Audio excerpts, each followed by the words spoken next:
एक जमाने की बात है, जंगल की गहराई में वाक़े एक छोटी सी झोंपड़ी में हैंसेल और ग्रेटल अपने वालिद के साथ रहते थे।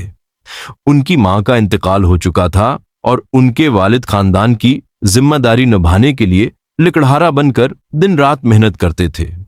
वक्त के साथ मुश्किलात बढ़ती गईं और जिंदगी दिन ब दिन ज्यादा कठिन होती गई।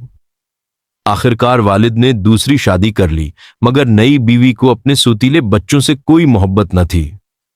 एक रात जब हैंसेल और ग्रेटल सोने की तैयारी कर रहे थे तो उन्होंने सुतीली मां और वालिद के दरमियान होने वाली गुफ्तगू सुन ली।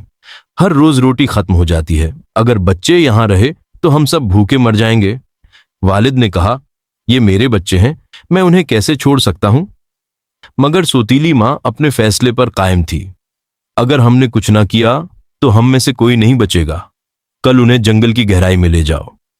यह सुनकर ग्रेटल रोने लगी, मगर हैंसेल ने उसे तसल्ली दी। फिक्र ना करो, हम वापस आने का रास्ता ढूंढ लेंगे। रात को हैंसेल चुपके से बाहर निकला और अपनी जेबों में जितने सफेद कंकर भर सकता था भर लिए। सुबह सब जंगल की तरफ रवाना हुए। रास्ते में हैंसेल खामोशी से कंकर गिराता गया ताकि वापसी का रास्ता बन जाए। दोपहर को वालिद और सुतीली मां ने बच्चों को थोड़ा सा खाना दिया और कहा कि वो जल्द वापस आएंगे, मगर वो कभी वापस ना आए। रात हुई तो जंगल में डरावनी आवाजें गूंजने लगे। जब चांद निकला तो कंकर चमकने लगे और बच्चों को घर का रास्ता मिल गया। वालिद उन्हें देखकर खुश हुए, मगर सुतीली मां ने झूठी मुस्कुराहट दिखाई। इसी रात उसने दरवाजा बंद कर दिया ताकि हैंसेल दोबारा कंकर न जमा कर सके। अगली सुबह वो दोबारा बच्चों को जंगल ले गए। इस बार हैंसेल ने रोटी के टुकड़े गिराते हुए रास्ता बनाया, मगर परिंदों ने वो सब खा लिए।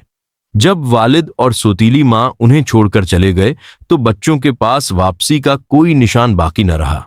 वो कई दिन जंगल में भटकते रहे। अचानक उन्हें एक अजीब सा घर नजर आया। उसकी दीवारें बस्कट की, छत मिठाई की और खिड़कियां चॉकलेट की बनी हुई थीं। भूख से मजबूर होकर वो मिठाइयां खाने लगे। तब एक बूढ़ी औरत बाहर आई और बोली, कौन है जो मेरे घर को कुतर रहा है?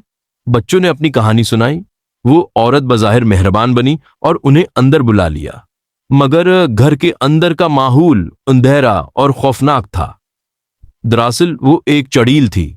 उसने हैंसेल को पंजरे में बंद कर दिया और ग्रेटल को हुक्म दिया कि उसे खूब खाना खिलाए ताकि वो मोटा हो जाए। दिन गुजरते गए, मगर हैंसेल होशियार था। वो ज्यादातर खाना छिपा देता। जब चुड़ैल ने देखा कि वो मोटा नहीं हो रहा तो उसने फैसला किया कि अब वो उसे वैसे ही पका देगी। उसने ग्रेटल से कहा कि चौले में झानक कर देखे। ग्रेटल ने कहा, मैं नहीं देख पा रही, आप खुद देख लें। जैसे ही चुड़ैल झपकी, ग्रेटल ने उसे जोर से धोखा दे दिया और वो आग में जा गिरी। चुड़ैल जलकर खत्म हो गई। ग्रेटल ने फौरन हैंसेल को आजाद किया। जाने से पहले उन्होंने वहां मौजूद सोना और जीवरात जमा किए और जंगल से निकल पड़े। कई दिन चलने के बाद आखिरकार उन्हें अपना घर नजर आ गया। वालिद उन्हें देखकर बहुत खुश हुए और बताया कि सुतीली मां घर छोड़कर जा चुकी है। बच्चों ने खजाना दिखाया जिससे उनकी गुर्बत खत्म हो गई। इसके बाद वो सब सुकून और खुशी से रहने लगे और कभी उन्हें भूख या खौफ का सामना न करना पड़ा।